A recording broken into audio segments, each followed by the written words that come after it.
derrière.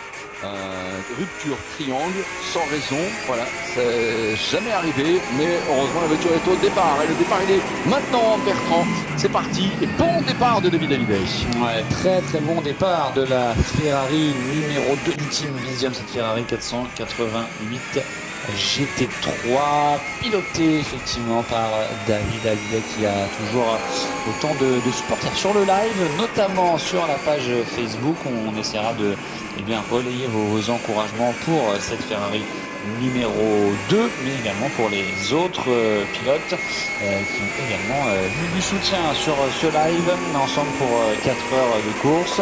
Et le Team Vision donc, qui prend les devants après avoir signé le deuxième meilleur temps chrono cumulé des 3 séances qualificatives qui ont lieu hier sur ce circuit de Misano, suivi forcément par la Mercedes numéro 83 Team Race TV. On a 4-5 mêmes voitures qui évoluent dans la catégorie GT3A, donc la 83, la 2, la 8, la du Kessel Racing qui est là aussi une Ferrari 488 GT3. On a également la 31 du team AB Sport Auto qui évolue sur une Renault RS01.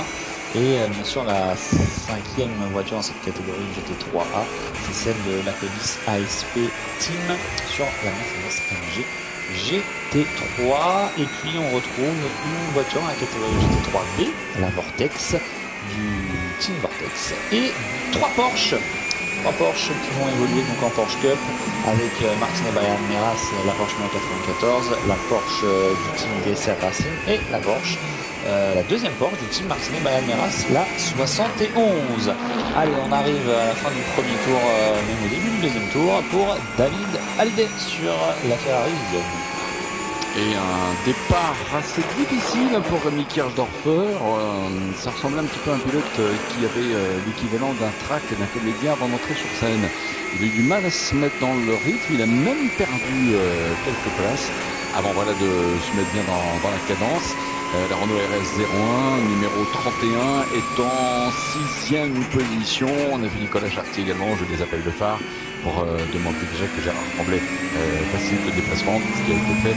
La Mercedes numéro 88 c'est la voiture du team Acodis ASP Team, une structure mise en place par Jérôme Polican, était au dernier pointage en 8e position. Bon, l'effectif est ce qu'il est pour Nicolas Chartier et Vincent Capivert. Être parti dernier, c'est certes un handicap, mais pas insurmontable. Et une belle remontée en perspective, clairement, pour la Mercedes numéro 88. Pendant ce temps, David Hallyday se moque que l'on ait 4 heures devant nous, ou 3h56 maintenant. C'est d'entrée de jeu qu'il met la barre un cran au-dessus. Et le but du jeu, c'est de prendre de l'avance, de se détacher, d'être relayé évidemment par toutes les supportrices, bonjour madame.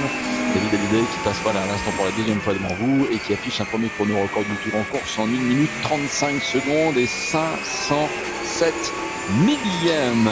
Et la Porsche que l'on suit donc à l'instant, la voiture de Geoffrey Dorchy en 4e position à 9 secondes. Oh, attention, une voiture dans le bac à gravier, Bertrand. Oh, et ça commence fort avec la Ferrari 488.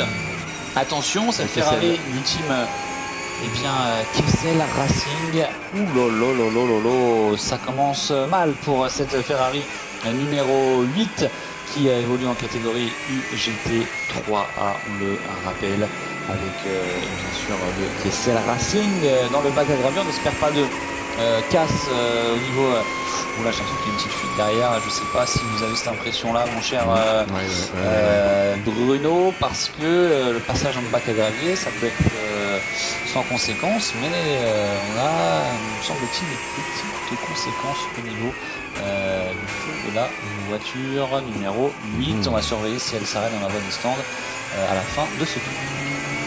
Et évidemment, comme chaque fois, le meilleur des uns qui est le bonheur des autres, alors qu'elle était rattrapée non pas par une flèche d'argent, mais par une flèche bleue ici, en référence évidemment à la Mercedes numéro 88 de Nicolas Chartier qui s'est emparé pendant ce temps, non pas encore de la 6e position, c'est la 6e place que devrait occuper, je pense maintenant, cette Ferrari. ou peut-être la 5e, vérifions-le. Les voitures sont dans leur 3e tour en ce moment. C'est le prochain passage devant les cellules de chronométrage qui permettra de voir exactement où en sont ces deux voitures. David Hallyday continue de creuser l'écart. Charles-Henri Samani, deuxième, a été là. Alors, c'est assez rare, mais 1 seconde 0,000 moins vite que David Hallyday. Phrase autrement formulée. David Hallyday a bouclé le 3e tour en 1 minute 35 secondes 968 millième. Charles-Henri Samani, deuxième, a bouclé le 2e tour en 1 minute 36 secondes 968 millième. Donc là, c'est les calculs vite fait. C'est 1 seconde de tour plus vite la cadence de David Hallyday. Sur le 2e, Charles-Henri Samani, vous apercevez ici avec la Mercedes numéro 83. Et ce qui est sympa dans cette course, c'est qu'on a deux Mercedes de ce genre, la SLS, avec Nicolas Chartier sur la 88, qui a pour coéquipier l'excellent Vincent Capillaire.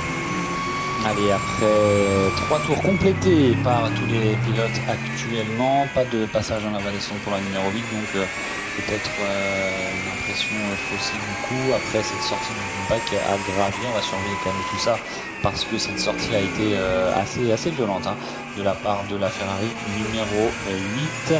Qui se situe donc 6e effectivement actuellement, qui s'est fait bien par Geoffrey Dorchy sur la Porsche 94 et également la Porsche numéro 9 de Fabien Bory, et Rémi Kirchdorfer sur la Renault RS01 qui est passé en 5e position. Ouais. Et Kirchdorfer devant l'honneur de Maria Del Vecchio. C'est la Vortex, Cyril Calmont, Gérard Tremblay, le viticulteur qui a le verre qui revient à la culture de la terre, et qui avec la Porsche numéro 71 boucle un tour en 1,47,004 ces derniers instants. C'est un très bon chrono, ceci, moi je veux dire, pour Gérard Tremblay. Voilà, faut pas avoir peur de dire que Pierre Martinet et Gérard Tremblay sont vétérans de ce plateau. Et alors, c'est super bien qu'ils soient là. Ils insufflent aussi un esprit de jeunesse, et en même temps permettent à Alessandro Guerretti d'être aussi là dans la course. Alors évidemment, quand Alessandro est en piste, les chronos changent un tout petit peu, mais quand on dit ça, voilà, on n'est absolument pas, on va dire, ironique à l'égard de ces deux coéquipiers qui ont le mérite d'être là. Pierre Martinet apporte aussi beaucoup à l'Ultimate Cup Series, et que le focus que l'on refait sur la Porsche nous permet aussi de dire merci beaucoup, cher Pierre, tout simplement. Alors, la numéro 8, on y revient, Kessel Racing, va-t-elle entamer sa remontée après cette sortie de piste dans le 2e tour? Elle est actuellement derrière cette Renault RS01 de Rémi Kirchdorfer qui évolue dans la même catégorie, on le rappelle, et devant là, Fabien Boeri qui fait un petit peu bouchon devant ces deux voitures sur cette Porsche numéro 9. On est actuellement ici toujours avec la Porsche de Gérard Tremblay, et on va peut-être revenir incessamment sous peu sur ce duel pour la 4e place, cette 4e place qui est convoitée par 3 voitures actuellement, la numéro 31, la numéro 8 et la numéro 9 de Fabien Boeri sur la Porsche numéro 9. On aperçoit ici la numéro 94 de Geoffrey Dorchy qui vient de passer et de compléter ce 5e tour après à peu près 8 minutes 30 secondes de course. C'est Misano, et voilà cette bataille pour la 4e place qui pour l'instant est en faveur de Fabien Boeri, et la Ferrari numéro 8 du Kessel Racing qui pas encore en mesure de porter une attaque sur la Renault 01 et encore moins sur la Porsche numéro 9 de Fabien Boeri. Et oui, et pendant ce temps, David Hallyday continue de mener la course à la David Hallyday, c'est-à-dire constance, détermination, et ça marche pour l'instant. 5 secondes sur Charles-Henri Samani. Geoffrey Dorchy tourne bien, globalement il est en 1,38, les voitures du tiers 7 têtes sont en 1,38 au tour. Ils ont comparé les chronos entre les protos et les GT. Alors attention à la remontée de la Ferrari à l'instant, qui avec Leonardo Maria Del Vecchio vient de reprendre la 5e position en dépassant les RS01 et en passant à l'attaque maintenant sur la Porsche numéro 9, qui résiste un peu, et normal, on ne peut pas non plus abandonner la presse comme ça. La 4e pour Fabien Boeri, qui a raison d'offrir de la résistance. Leonardo Maria Del Vecchio est aussi habitué un petit peu à la course en peloton, parce qu'on l'a vu dans des courses de Ferrari Challenge. Et pour l'instant, il s'emploie évidemment à essayer de rattraper un petit peu le temps perdu avec son tête à queue. La Ferrari du team Kessel Racing est en ce moment à la lutte pour la 4e position pour des équipes qui sont en ce moment à quand même à assez bonne distance. Globalement, on n'est pas loin de 45 secondes d'une autre Ferrari, la numéro 2, mais qui est numéro 1 dans beaucoup de cœurs, et surtout numéro 1 du classement, avec David Hallyday actuellement au volant.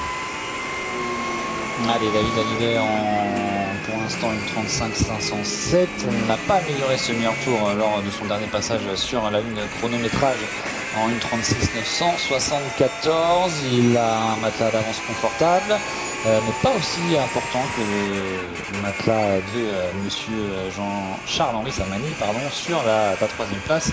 Lui qui compte 11 secondes d'avance sur Geoffrey Dorchy aux 3 premières places. On a 3 pilotes esselés qui font leur course un petit peu tout seul, en attendant peut-être que David Hallyday revienne sur les pilotes retardataires que sont Gérard Tremblay et Cyril Calmon. Cyril Calmon sur la Vortex numéro 701. Oh, attention là, oui, effectivement, on est toujours dans cette bataille pour la 4e place. Et on a une attaque qui porte ses fruits pour la Ferrari sur la Renault RS01 qui passe en 5e position avec Kessel Racing. En fait, elle l'avait passé, pardon, elle l'avait déjà passé, mais en fait, Leonardo Maria a voulu passer la Porsche. On a failli entrer en contact, je pense qu'il a levé le pied, et c'est ce qui a permis à la Renault en fait de revenir dans le sillage immédiat de la Ferrari. Et ce qui est intéressant, c'est de constater que la Mercedes revient aussi. C'est la voiture de Nicolas Chartier.